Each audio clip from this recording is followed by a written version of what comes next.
안녕하세요. 정말 살다 살다 결혼 준비를 하다 이렇게 막장 드라마를 찍을 줄은 꿈에도 생각을 못했습니다. 너무 어이가 없고 황당해서 사연이라도 올려 털어놓지 않으면 속이 답답해 죽을 것 같아서 이렇게 익명으로 사연을 올려봅니다. 저는 공연 연출을 하는 40대 초반 여자고 오랜 시간 미국에서 생활을 하다 한국으로 온 지는 몇 년 안 됐습니다. 간단하게 저희 집안을 소개하자면 외가 쪽이 집안 대대로 문화재단을 가지고 있습니다. 아버지는 대리일 사위로 장가와서 어머니를 도와 사업을 보좌하고 계시고요. 어머니는 재단 이사장 자리를 물려받아 생활 중이십니다. 문화재단이다 보니 봉사도 많이 하고 기부도 많이 해서 대외적으로는 상당히 모범적인 곳이지만 실상은 돈 세탁도 많이 하고 하죠. 아무튼 공연 관련해서 하는 재단이라 극장도 여러 개 가지고 있기도 하고 상당히 큰 대극장도 소유하고 있습니다. 그래서 제가 공연 연출을 하기 딱 좋은 조건이라 할 수 있습니다. 극장을 빌리는데 아무런 문제가 없기 때문이죠. 사실 공연이라는 게 대규모의 작품 아니고서야 큰 돈이 되지가 않습니다. 극장을 빌리는 돈이 일단 무시 못하고 투자를 얼만큼 받느냐에 따라 공연 퀄리티가 많이 달라지죠. 배우들 페이나 스태프들 페이까지 일일이 생각하면 문화재단을 소유한 집안딸이 공연 연출을 한다는 게 참 득이 많습니다. 그러다 보니 외국에서 오랜 시간 공부하면서 잔머리가 많이 늘었고 최대한 가진 걸 이용해서 살아왔습니다. 제가 몇 년 전 한국에 들어와서 제일 먼저 준비했던 건 바로 외국에서 판권을 꽉 틀어지고 있는 뮤지컬 공연을 국내에 소개하는 일이었습니다. 어떻게든 국내 팬들의 귀와 눈을 만족시키고자 그 공연을 꼭 들여오고 싶었거든요. 하지만 라이센스 문제가 이리저리 얽혀서 저 혼자서 감당하여 작품을 들여올 수가 없었습니다. 그래서 판권 문제로 아는 사람에게 변호사를 소개받아 자문을 구하게 됐는데 이 변호사가 지금부터 제가 이야기할 저의 예비 남편입니다. 하필이면 공연 판권에 대해 아는 게 별로 없었던 사람이라 같이 머리 싸매며 판권 문제를 해결해야만 했죠. 변호사라고 모든 분야를 다 잘하는 게 아니더라고요. 변호사를 확 갈아치울까 여러 번 고민하다 소개시켜준 사람의 얼굴을 떠올리면 또 함부로 할 수가 없던 터라 어쩔 수 없이 5개월을 매일같이 만나 고민해야 했습니다. 판권을 어떻게 들여와야 더 많은 공연을 올리고 더 투자를 받을 수 있을까에 대해 상의를 하다 보니 의리도 생기고요. 매일같이 만나서 대화만 서너 시간 나누다 보니 자연스럽게 서로에 대한 이야기도 나누게 되었고 자연스럽게 데이트도 하게 되고 손도 잡고 그렇게 사귀게 된 거죠. 변호사니까 직업도 괜찮겠다. 우리 부모님께 소개시키기에도 모양 빠지는 사람은 아니다 싶었던 거죠. 사실 집에서도 제 나이가 30대 후반이 되니 결혼에 대한 압박이 없진 않았거든요. 하나뿐인 외동딸에게 재단을 물려주고 싶은데 옆에서 일을 도와줄 만한 남편이라도 있어야 마음이 안심된다 이런 거겠죠. 이러나 저러나 제 직업은 연출가이니까요. 하지만 철의 여인인 우리 어머니께서는 제가 어떻게 엇나갈지 모르니까 선자리를 막 들이밀거나 하진 않으셨어요. 대신 깐깐한 눈으로 제가 어떤 남자를 만나는지는 지켜보셨죠. 숱하게 남자를 만나긴 했지만 그 어느 누구도 어머니의 마음에 들지 않아 결혼 이야기까지 나오진 않았습니다. 공연 연출가가 어디서 남자를 만나겠어요? 멀끔하게 생긴 배우라든지 스텝이라든지 그 물에서 노는 사람들만 만나니까 어머니 마음에 차지 않았던 거죠. 아무튼 변호사 남자친구가 생기고 나서 처음으로 가족들에게 당당하게 소개할 수 있는 직업을 가진 남자를 만나게 된 거나 다름없었습니다. 그런데 약간 걸리는 문제가 있다면 이 예비 신랑이 완벽한 개천용, 개천에서 용이 난 스타일이라는 겁니다. 그것도 시댁을 먹여 살리고 있다는 남자였다는 게 큰 문제였죠. 사치에 빠져서 네일아트 샵을 운영하는 것도 아니고 일개 직원으로 월급 겨우 받아가며 일하는 신우는 매일같이 명품에 빠져서 허세만 부리고 있었고, 시모도 남편한테 돈 많은 여자한테 무조건 장가를 가서 팔자 피고 살아야 한다고 주입을 시키고, 시부는 술독에 빠져서 이러나 저러나 맨날 빨간 코에 잠이나 퍼질러 자는 딱 그 정도의 집안인 게 문제였죠. 우리 재단이 정말 유명한 재단이긴 하거든요. 방송에도 여러 번 소개되고 우리 어머니의 사진은 인터넷 검색만 해도 좌르르르 수천 장이 쏟아지고요. 거기다가 일부 커뮤니티에서는 철의 여인, 냉정한 사업가, 냉미녀 이러면서 우리 어머니를 소개하는 글들이 올라오기도 합니다. 그러니 당연히 딸인 저에 대한 글들도 짤막하게 올라오곤 했어요. 문화재단 기업 수장의 딸이 공연 연출가라는 게 흥미 돋는 일일 수 있죠 뭐. 아무튼 돈이 잘 굴러가는 재단 덕분에 저도 꽤 사치 아닌 사치를 부리면서 살아왔습니다. 오랜 시간 미국에서 공부를 한 것도 그렇고 하고 다니는 행색도 좀 부유한 편에 속하긴 했죠. 명품 로고가 새겨진 옷을 입는다거나 가방을 든다거나 제 차도 유명한 외제 브랜드 스포츠카거든요. 아무튼 예비 신랑이 그걸 다 확인하고 저한테 지고지순하게 굴었는지 확인할 방법은 없지만 심증은 가는 상태인 거죠. 이야기를 줄줄이 늘어놓다 보니까 서론이 조금 길었네요. 저와 예비 신랑은 연애를 하기 시작한 지 6개월이 조금 넘었을 때 결혼 이야기가 나왔어요.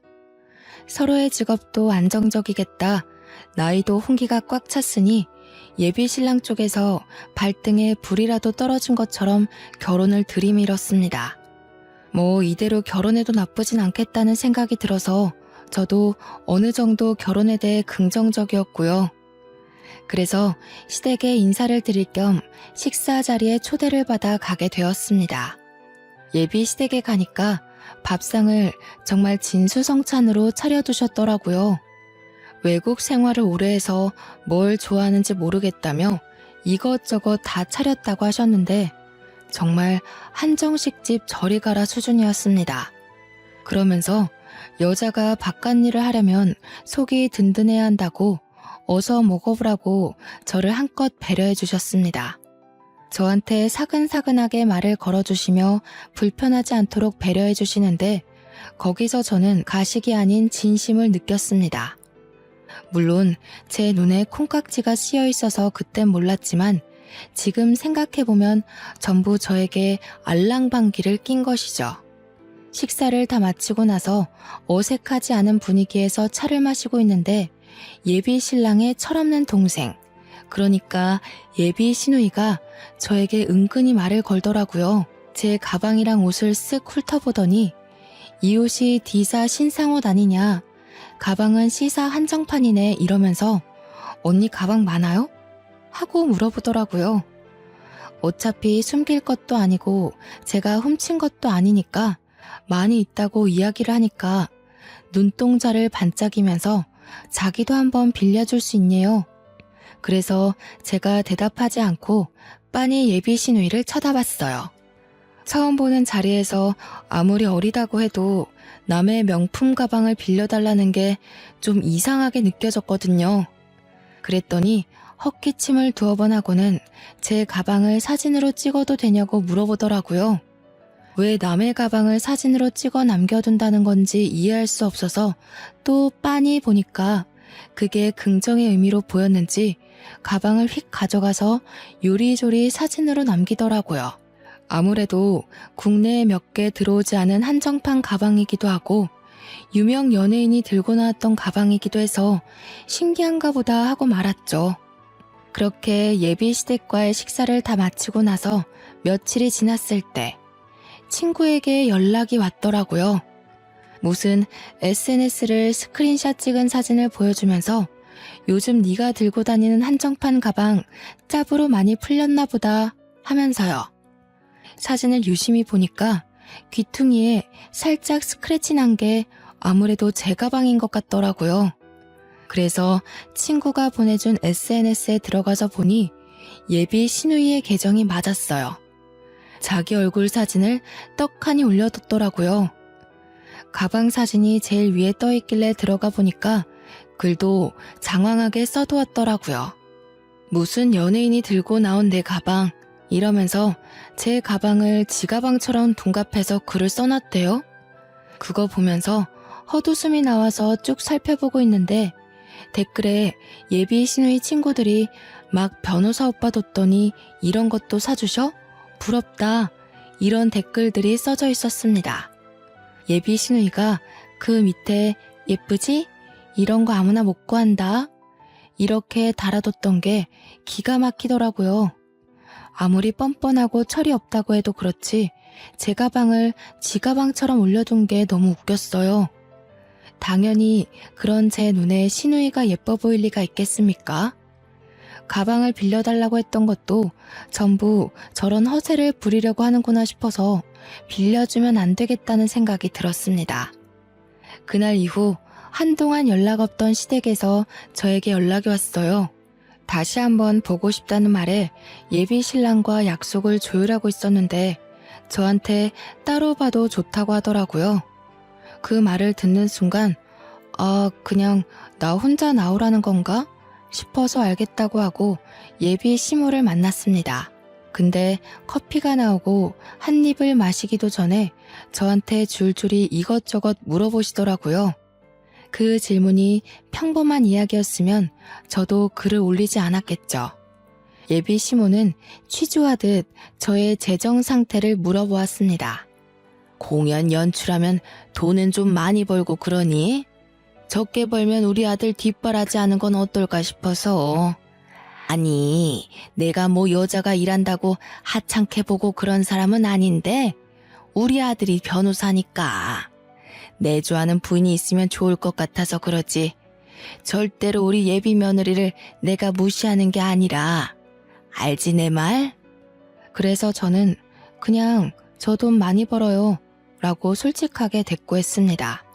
그러자 예비 시모의 이마에 약간 주름이 지더라고요. 모르는 척하고 커피만 계속 마시고 있었죠. 그랬더니 이제는 대화의 내용을 다른 곳으로 전환을 시키더라고요. 그래, 돈 많이 번다니까 든든하네. 그러면 지금 사는 집은 어디에 있어? 예비 사돈네가 재력가라는 이야기는 내가 들었는데 우리 예비 며느리가 하고 다니는 게 전부 명품이라며? 딸이 그러더라. 걔가 그런데 관심이 많거든. 그러면 그 차는 뭘 타니? 외제차라고 들었는데 유지비도 꽤 많이 들지? 저는 이런 돈돈거리는 대화를 왜 하고 있어야 하는지 전혀 이해가 안 갔습니다. 제가 미국에서 오래 살았기 때문에 이런 대화 자체가 정말 무례하다고 생각하는 사람이었거든요. 한국의 정서가 뭔지 모르겠지만 원래 결혼할 때 예비 시댁에서 이런 거 하나하나를 다 물어보고 따지는 건지 이해도 안 갔고요. 은근히 기분이 나빠서 그냥 조용히 커피만 마시고 있었는데 예비 시모가 카운터를 날리더라고요. 그 보험은 많이 들어놨니? 스포츠카가 사고 많이 나고 한다던데. 아니, 그렇게 또 이상한 눈으로 보지 말고 그냥 걱정돼서 하는 소리지. 혹시라도 좀 알지? 나는 딸 같은 며느리 생겨서 정말 좋거든. 제가 계속 무표정하게 있었더니 보험 이야기를 물어본 게 조금 실수였나 싶으셨나 봐요. 계속 저한테 딸 같은 며느리가 얻고 싶었다면서 물어보지도 않은 말들을 줄줄이 늘어놓으시더라고요. 커피를 다 마시고 밥을 먹자고 하시더니 미리 준비해 두신 건지 밥상을 내오시더라고요. 솔직히 체할 것 같아서 밥을 목구멍으로 넘기고 싶진 않긴 했지만 또 밖에서 먹는 것도 아니고 시댁에서 먹는 건데 거절할 수가 있나요? 아무리 개인주의가 강한 외국에서 자랐다고 해도 이 정도 예의는 기본이었죠. 그래서 또 차려주신 밥을 맛있게 잘 먹긴 했습니다. 약간 더부룩해서 앉아있지 말고 좀 일어날까 싶어서 벌떡 일어나니까 저한테 웃으면서 우리 며느리가 눈치가 빠르네 하시는 거예요. 속이 더부룩한 게 왜 눈치가 빠른 거지? 하고 빤히 또 시모를 보고 있으니까 저한테 앞치마 저기 있다면서 설거지를 하라는 거예요. 그니까 제가 밥 다 먹고 일어난 게 설거지 하려고 눈치 보고 일어난 건 줄 아셨던 거죠. 외국에서 오래 살았잖아요. 이런 건 정말 외국 마인드를 본받아야 한다고 생각하거든요. 며느리가 매번 시댁에 와서 설거지를 해야 할 이유가 있나요? 저는 결혼하고 나면 무조건 집안일은 반반씩 해야 된다고 생각했어요. 우리 아버지도 평생을 그러셨고요. 물론 집에서 일하는 아주머니가 있으니까 그렇게 집안일이 많진 않았지만요. 그래서 당연히 제가 설거지를 해야 된다는 시모를 보고 아무것도 모르는 척하면서 다시 앉았습니다. 제가 소파에 앉으니까 시모가 저를 보고 왜 앉냐는 얼굴로 있더라고요. 그래서 저는 웃으면서 이야기를 했죠. 딸 같은 며느리 얻고 싶다고 하시길래요. 딸도 가만히 있는데 저도 TV 볼래요. 했습니다. 신우가 옆에서 TV 보고 있었거든요. 신우는 갑자기 소환된 자기 이야기에 저를 휙 쳐다보고 시모는 아무 말 못하고 부들부들 하시고 뻔히 기분 나쁜 게 눈에 보이는데 차마 예비 며느리 도망갈까 싫은 소리도 못하고 저한테 그러시더라고요. 아니 어떻게 딸이랑 며느리랑 같냐고요. 그래서 저는 한껏 웃으면서 제가 딸 같은 며느리 해드릴게요. 걱정 마세요 했어요. 시모가 한 방 먹었다는 얼굴로 어깨를 들썩이며 호흡을 하는 게 느껴졌지만 제가 손님으로 여기 온 거지 가정부로 온 게 아니잖아요. 거기다가 예비 신랑이 뭐라고 우리 집을 소개했을진 모르지만 분명 돈 많은 집안이라고 이야기했을 거 아니에요. 그러니까 시모가 저한테 아무 소리도 못하는 거죠. 혹시라도 결혼이 파토날까봐 아니면 아들이 대리 사위로 책 잡혀서 아무것도 못하는 바보 될까봐요. 진짜 처음에는 조상님께 감사한 마음이 들었어요. 대대손손 부를 물려주셔서 이런 자리에서 당당할 수 있게 해주신걸요. 아무튼 밥 다 먹고 설거지도 안 하겠다. 도망이나 슬슬 가려고 준비하는데 신우이가 저한테 슬쩍 물어보더라고요. 제가 공연 판권이 해결되어서 드디어 그 국내에 들여오고 싶었던 해외 뮤지컬을 들여오게 되었어요. 아마 예비 신랑한테 그 이야기를 들었나 봐요. 슬그머니 시모도 제 옆에 앉아서 신우 이야기에 끄덕끄덕 하는데 내용이 아주 가관이었습니다. 저한테 공연 이제 올릴 준비 하신다면서요? 하면서 배우 뽑는다고 들었는데 자기 자리도 하나 주면 안 되냐는 거예요. 이게 뮤지컬 공연이 연기 실력도 당연히 되어야 하지만 그저 앙상블로 공연을 올라간다고 해도 기본으로 노래가 돼야 하거든요. 그러면서 자기 원래 꿈이 탤런트였다고 배우하고 싶다면서 자리 하나를 달라고 염치도 없이 이야기를 하더라고요. 무슨 유치원 학예회도 아니고 당당하게 나 이 배역할래요 하는 식으로 이야기를 하니까 나를 우습게 여기나 싶을 정도였습니다. 그래서 제가 그냥 웃으면서 신우이 그럴 실력이 돼요? 하고 물었더니 갑자기 막 어필을 하는 겁니다. 자기가 연극영화과 입시시험도 봤다면서 연기를 배운 적도 있대요. 그렇게까지 이야기하니까 신우이는 주제도 몰라서 안 되겠네요. 할 수가 없는 겁니다. 그래서 오디션 보러 오라고 어쩔 수 없이 이야기를 했어요. 저한테는 이게 최선의 배려였고요. 날짜랑 장소랑 물어물어 가길래 일단 오디션 접수부터 하라고 이야기를 했죠. 솔직히 기대도 안 하긴 했는데 진짜 오디션을 보러 올 거라는 생각조차 안 했거든요. 근데 오디션장에 나타났더라고요. 수줍게 자기소개하고 지정대사로 연기하고 공연의 메인곡까지 부르고 갔는데 주위 심사하시는 스태프들도 전부 저런 애가 서류를 통과했어? 하는 눈으로 보더라고요. 완전 소중한 시간 10분을 날린 표정이셨습니다. 발연기도 그런 발연기가 없고 노래도 툭툭 떨어지고 염소 소리 내고 진짜 제 시누이라는 걸 몰라서 다행이지 너무 쪽팔리고 제가 다 부끄럽고 밤에 잘 때 생각나서 이불 발로 차고 할 정도의 수준이었습니다. 그러니 결과가 어땠겠어요? 두말할 필요도 없이 탈락이죠.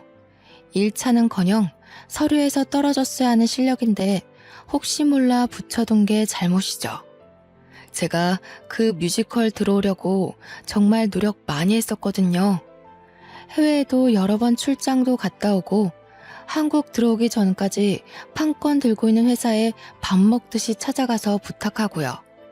제 명성이 갈아 넣어진 뮤지컬인데 그런 실력을 가진 사람을 쓸 수 있겠어요? 죽어도 안 된다 생각해서 더 볼 것도 없이 탈락을 시켜버렸습니다. 그랬더니 결과 발표 나는 날에 전화기에 불이 나듯 시모한테서 연락이 오는 게 아니겠어요? 피곤한 마음을 누르고 전화를 받았더니 한다는 소리가 글쎄 어떻게 자기 딸을 떨어뜨릴 수가 있냐는 겁니다. 실력이 안 되는 사람들 붙잡고 늘어져 봐야 시간 낭비인데 왜 당연한 소리를 아무렇지도 않게 하는지 이해가 안 갔어요. 그러면서 이미 동네방네 며느리가 연출하는 큰 공연에 우리 딸이 배우로 나올 거라고 소문냈는데 자기 어떻게 하니요? 아니 그걸 왜 저한테 물어보시나요? 그러면서 탈락이라고 하니까 신우가 울고불고 난리가 났다면서 우리 쪽팔려서 어떻게 하냐고 제가 한숨 푹 내쉬면서 떨어진 이유를 말해줬어요. 연기도 너무 못하고 노래도 솔직히 못 들어줄 상태였다. 다른 심사위원들도 전부 만장일치로 못 뽑는다고 했다고 하니까 시모가 정이 없대요. 한국 사회에서 그 정도 정도 없이 어떻게 사냐면서 연출이라면 뒷배로 꽂아줄 수 있는 거 아니냐고 생떼를 쓰기 시작하는데 미치겠더라고요.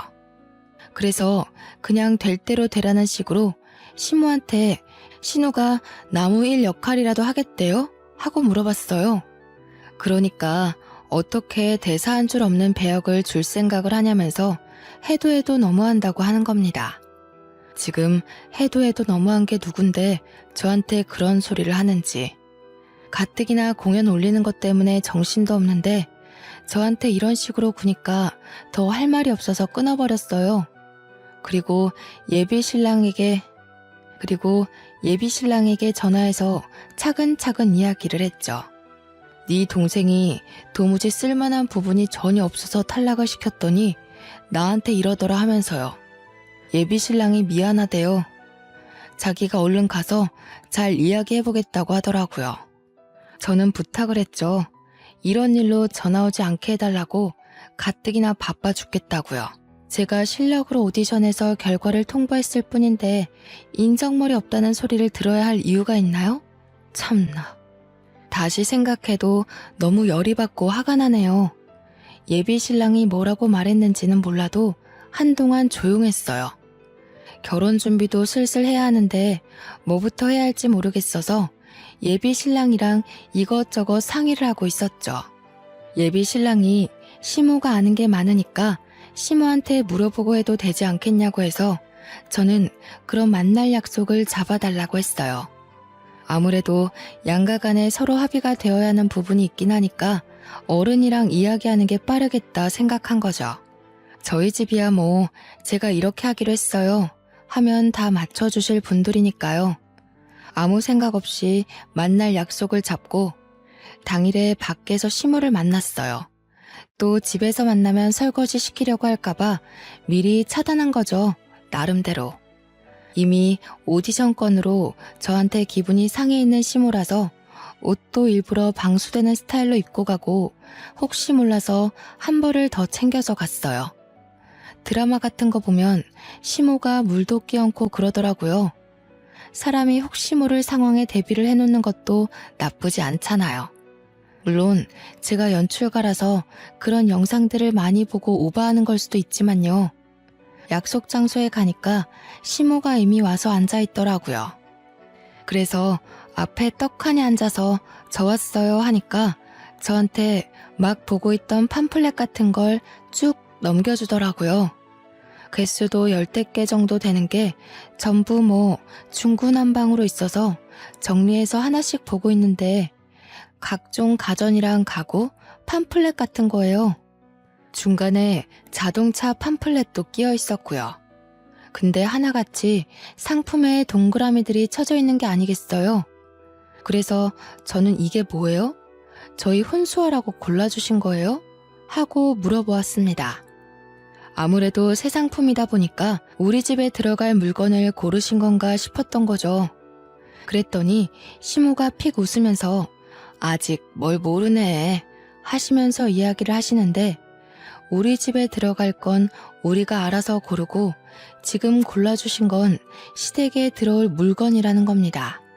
저는 그 말이 전혀 이해가 안 가서 시댁에 들어갈 물건을 왜 저한테 보여주시냐고 했죠. 그러니까 제가 시댁에 가구를 보내야 한다는 거예요. 제가 왜요? 하니까 그게 다 예단이고 원래 그렇게들 한다면서 변호사 사이 보는 게 쉬운 일인 줄 아냐고 하시는 겁니다. 한국에서 변호사쯤 되는 직업의 남자랑 결혼을 하려면 시댁에 이 정도 물품 공세는 해야 된대요. 다른 집은 개업도 해주고 건물도 주고 차도 두어 대 사주고 열쇠 여러 개 들고 와야 하는데 자기는 그 정도 욕심은 없대요. 이 정도면 많이 양보한 거고 주위의 변호사 엄마들 이야기 들어보면 자기가 욕심 없어서 이 정도로 끝내는 거라고 고마운 줄 알아라 하시는 겁니다.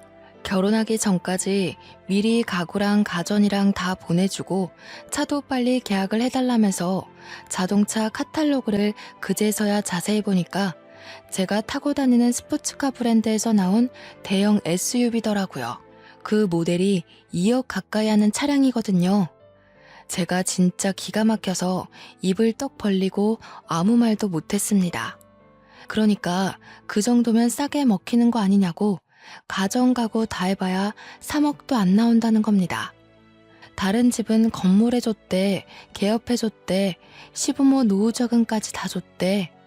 이러면서 나불나불 거리는데 진짜 고막이 터지는 줄 알았어요. 제가 아무 소리 없이 한참 동안 들여다보고 있으니까 저한테 다 알아들었지? 하는 거예요. 그래서 저는 고개를 절레절레 젓고는 도무지 못 알아듣겠다고 했어요. 그러니까 인상을 팍 쓰시는 겁니다. 제가 이어서 이걸 왜 해드려야 하는지 진짜 모르겠다고 어차피 신혼집도 지금 제가 사는 집으로 할 건데 이걸 왜 챙겨드려야 하냐고 했어요. 남편이 집을 해오는 것도 아니고 시댁에서 저한테 돈을 주시는 것도 아닌데 왜 제가 시댁 가구를 바꿔드려야 하는지. 따지고 보면 집은 제가 해가는 거니까 혼수는 시댁에서 해줘야 하는 거 아닌가요? 그 이야기까지 했더니 시모가 꿀먹은 벙어리가 되더라고요. 그러면서 원래 사자 직업 장가갈 때 다 그 정도는 받는다니까 하시는 거예요. 그래서 예단비 1억은 또 뭐냐, 이걸 지금 현금으로 달라고 하는 거냐 하니까 주위 변호사들도 장가갈 때 다 그 정도 받았다더라 하십디다. 한국 문화란 그런 건가 진짜 너무 당당하게 말하시니까 저도 고민하게 되더라고요. 근데 예단비 1억쯤이야 솔직히 못해줄 것도 아니긴 해서 그 정도는 맞춰드릴 수 있다고 이야기를 했어요. 그러니 얼굴이 한결 밝아지시더라고요. 뒤이어서 제가 그럼 저도 T브랜드와 B브랜드에서 나온 주얼리 다이아 세트랑 시계를 해달라고 했습니다. 시모가 사진 좀 보여달라고 하시길래 바로 온라인 쇼핑몰에 들어가서 사진 보여드리면서 가격도 보여드렸어요. 다이아 세트 8천만 원, 시계는 1억 2천만 원짜리로 보여드렸죠. 그랬더니 저한테 눈 뒤집으시면서 미친 거 아니네요. 저는 그냥 힘없이 대답했어요.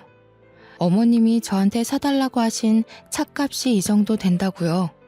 저한테 차 사달라고 한 건 당연한 거고 저도 그에 응당한 예물 받겠다고 하는 건데 저는 미친 거냐고 했습니다. 그러니까 저한테 또 콧김 막 뿜으시면서 변호사 사위 얻어가는데 그 집에서 이 정도는 당연히 해줘야 하는 거 아니냐고 하는 겁니다.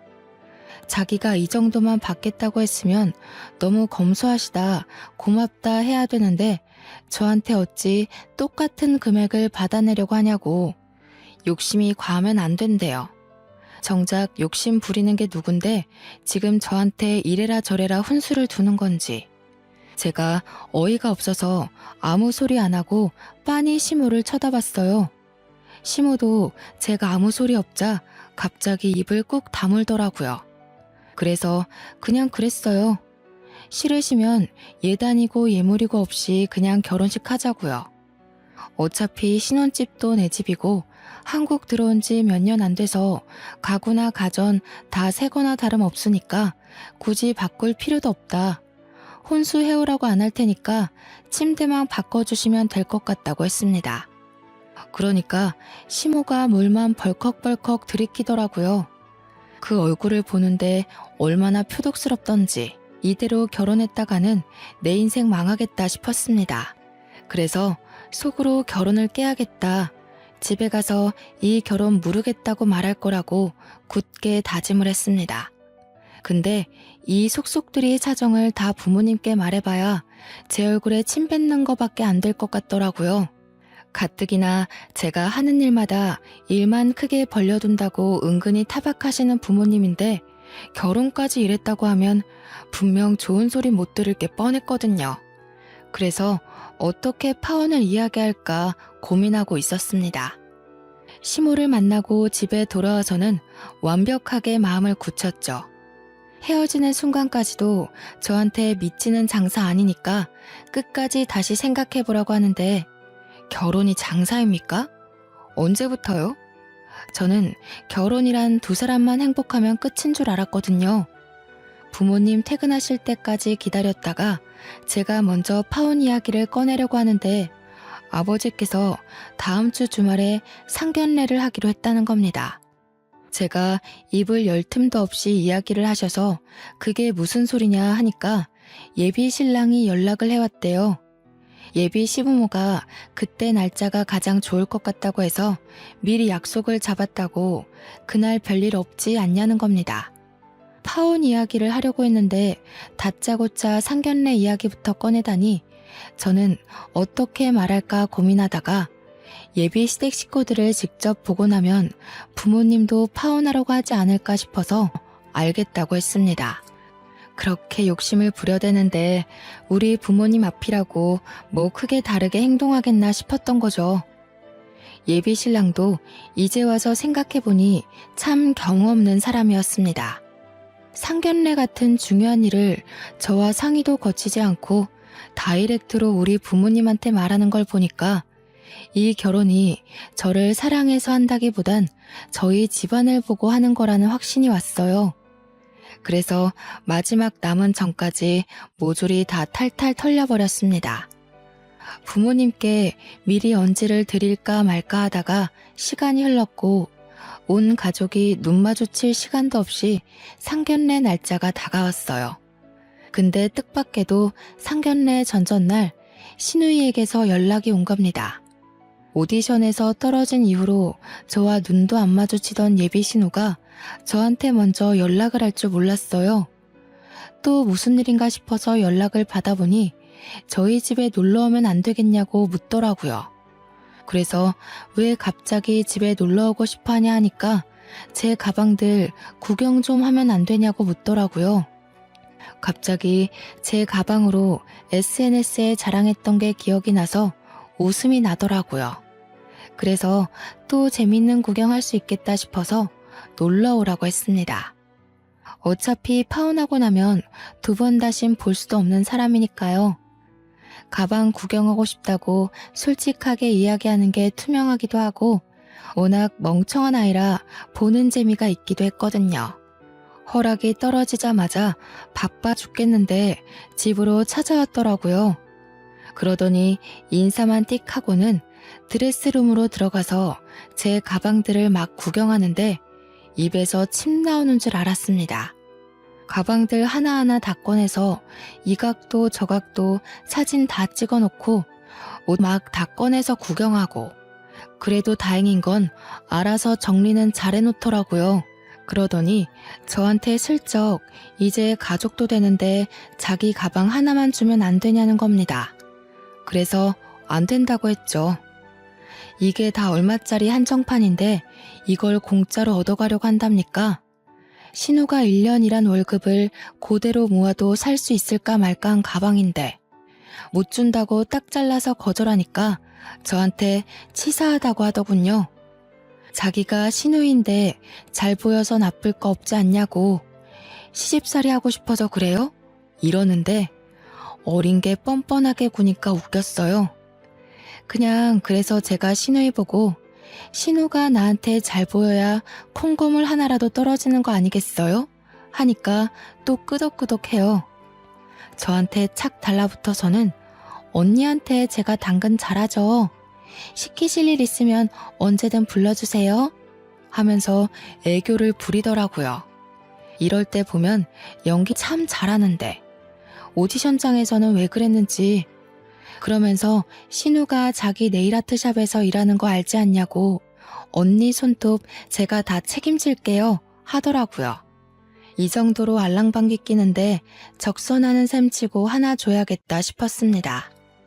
그래서 신우 실컷 구경시켜주고 사진도 찍게 해주고 제가 진짜 아예 쳐다도 안 보는 제일 싸구려 가방 하나 쥐어줬어요. 연말에 자선 바자회 할 때 기부하려고 냅둔 가방이었는데 그것도 좋다고 신나서 들고 가더라고요. 신우가 한바탕 헤집어 놓고 가니까 오히려 사람이 더 차분해지더라고요. 상견례 자리의 분위기가 어떨지 모르겠지만 저는 파혼을 이야기하기로 마음먹었습니다. 대망의 상견례 당일이 되었고 그날 저는 정말 인생에서 잊지 못할 일을 겪었습니다. 저희 집은 저와 부모님, 예비 신랑네는 시부모와 시누이 신랑까지 이렇게 7명이서 나란히 마주보고 앉아 긴장되는 상견례 자리가 시작되었습니다. 처음에는 서로 덕담도 하고 애들이 좋다는데 너무 다행이다 하는 시부모의 가식적인 이야기도 듣고 있었습니다. 물론 저는 언제 파혼을 이야기하고 도망쳐야 하나 시간만 보고 있었죠. 예비 신랑을 다시 보니까 멀끔했던 그 얼굴이 두꺼비처럼 보이면서 욕심이 그득그득 묻어나는 것 같아서 역겨웠어요. 감히 결혼을 가지고 장사 속을 들여다보이다니 너무 실망스러웠죠. 가볍게 반주로 술이 한두 잔씩 들어가고 나니까 시부모가 엄청나게 수다스러워졌어요. 시모는 우리 부모님 얼굴을 빤히 보면서 저를 보고는 우리 며느리가 누구 닮았나 했더니 사부인 닮았네 이러더라고요. 저는 당연히 칭찬이라고 생각했는데 뒤이어서 아주 냉기가 뚝뚝 흐르는데 뚝 닮았네요 하면서 호호호 하는 겁니다. 이게 매기는 거지 뭐겠어요. 어머니를 슬쩍 바라보니 아무 표정 변화도 없이 식사를 하고 계시더라고요. 괜히 제 엉덩이만 좌불안석이었죠. 저희 부모님이 별 반응이 없자 시부모는 그래도 되나 싶게 말로 자꾸 사람을 비꼬기 시작했습니다. 외국에 오래 살았기 때문에 젓가락질을 잘 못했거든요. 시댁에서 밥 먹을 때 그런 걸로 한 번도 뭐라 한 적 없으면서 저한테 이제 와서 트집을 잡기 시작했어요. 일부러 그러는 게 딱 느껴졌고 한마디로 기싸움 같은 느낌? 본인들 받고 싶은 예단들이 있어서 일부러 저러나 싶었습니다. 저한테 그렇게 젓가락질해서 어떻게 밥 먹겠냐고 저는 꾹 참았습니다. 어느 정도 본인들 배가 부르니 그때부터 본격적으로 돈 이야기를 꺼내더라고요. 시부모의 말은 아주 가관이었고 옆에서 아무 소리 없이 앉아있는 예비 신랑의 얼굴도 진짜 짜증났습니다. 우리 아들이 변호사잖아요. 주변 이야기를 들어보니까 죄다 예단비 1억은 받았더라고요. 사업하시는 집안이니 그 정도 재력은 당연히 있으실 테니 가능하신 걸로 알고 있겠습니다. 거기다가 우리 아들 이제 든든한 처가 생겼는데 차도 좀 좋은 거 하나 해주셨으면 좋겠고요. 변호사면 사무실도 하나 개업해야 할 텐데 때가 되면 다 해주시리라 믿고 기다리겠습니다. 우리 며느리가 외국에 오래 살아서 그런지 한국 문화도 잘 모르더군요. 애가 사근사근한 맛도 없고. 그거야 제가 다 끼고 가르치면 되니까 너무 걱정 마시고요. 사돈댁도 요즘 한국 문화 잘 모르시는 건 아니죠? 요즘은 결혼할 때 시댁 식구들한테 민크니 명품이니 죄다 돌리고 하잖아요. 우리 딸도 가지고 싶은 게 하나 있다고 하던데 해주실 거죠?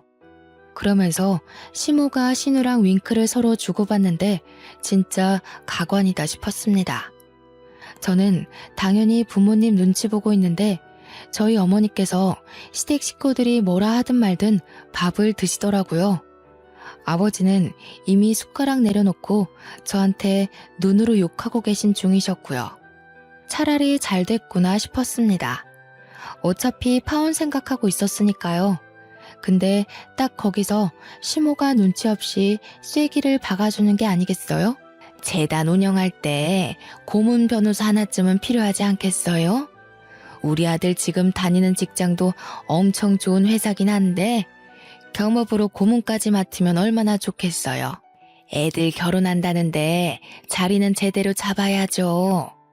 자리 하나 주시면 월급 500만 원만 줘도 들어갈 맘 있다고 하니까 노이 좋고 매부 좋은 거 아니겠어요? 저희 재단에 당연히 변호인단 있습니다. 한두 명도 아니고 10대 명이 있어요. 문화재단이라는 게 정말 보통 일이 아니거든요. 제가 한 소리 하려고 입을 여는데 어머니께서 젓가락 탁 놓고 물 한 입 마시고는 입을 여셨습니다. 자네 문화예술진흥법 꿰고 있나? 판권이나 저작권에 대한 법률이나 판례도. 남편이 아무 대답 못하고 우물쭈물하다가 이제라도 공부해보겠습니다 하고 대답을 했습니다. 그러자 어머니께서 픽 웃으시는데 진짜 서늘하고 무서웠어요. 지금부터 하면 늦지. 내가 그걸 기다렸다가 자네를 채용해야 할 이유가 있나? 그 말에 시댁 식구들이 모두 짠 것처럼 입을 다물더라고요.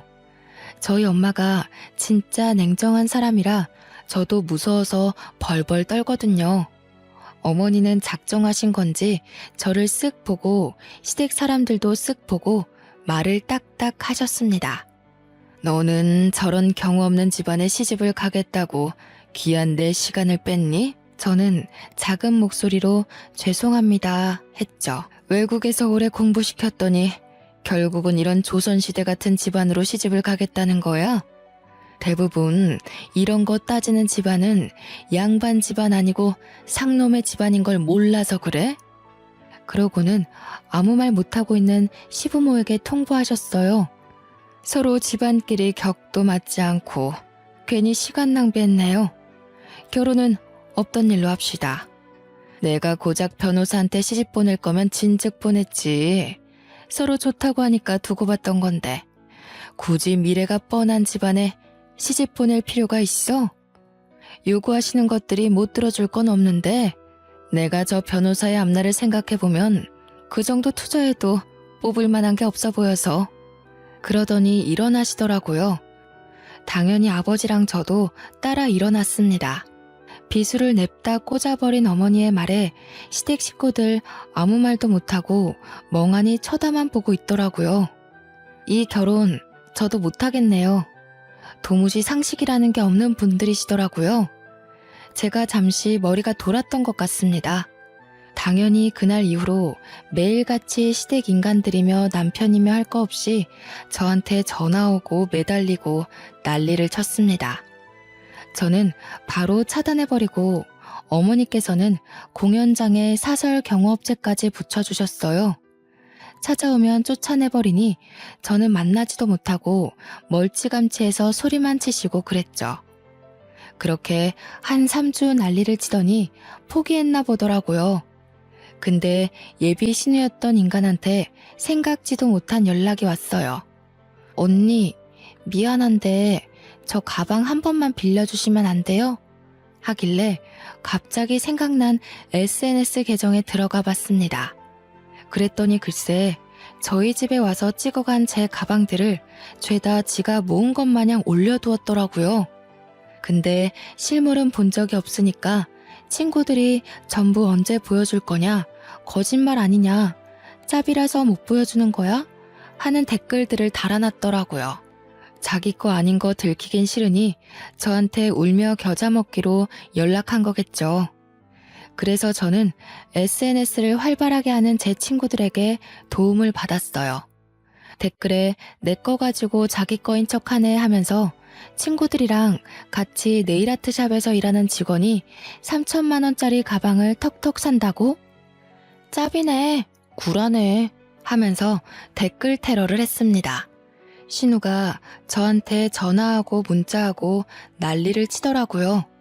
어떻게 그렇게 댓글을 달아둘 수 있어요? 하는데 제가 딱 그랬죠. 이제 다시 나한테 연락하지 말라고, 미친 거 아니냐고, 남인데 가방을 왜 빌려주냐고요. 그리고는 차단해버렸습니다. 저는 그 이후로 준비하던 공연 당연히 성공적으로 잘 마쳤고요. 연말에 뮤지컬 시상식에서 연출상도 받았습니다. 문화진흥원에서 주는 상도 받았고요. 커리어를 잘 쌓으면서 지내고 있습니다. 조만간 제 이름으로 뮤지컬 컴퍼니도 하나 차릴 것 같아요. 승승장구 중인 내 인생, 앞으로도 빛이 나길 바라며 속에 숨겨둔 이야기는 여기에 다 털고 갑니다. 제 이야기 들어주셔서 감사합니다. 감사합니다. 감사합니다.